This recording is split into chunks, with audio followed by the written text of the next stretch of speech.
2011 Black Gay Pride here in Atlanta, In the Life Atlanta.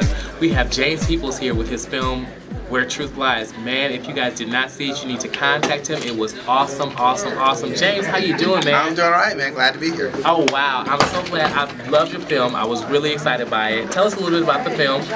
My film involves a man living in the closet who tries to hide his sexuality from friends and family, but throughout his day it just keeps coming up, and it gets to the point where his girlfriend finds out that he's not quite as heterosexual as he thought. Oh, wow. Yeah.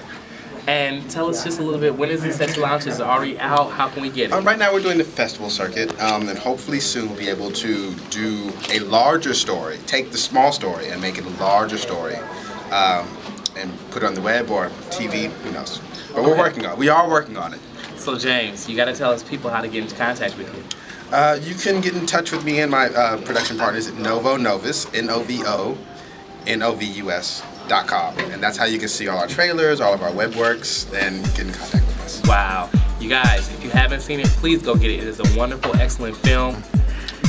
James, thank you so much again for being here. Tell us where you're at and what you're doing. In the Life Atlanta, my style, my pride.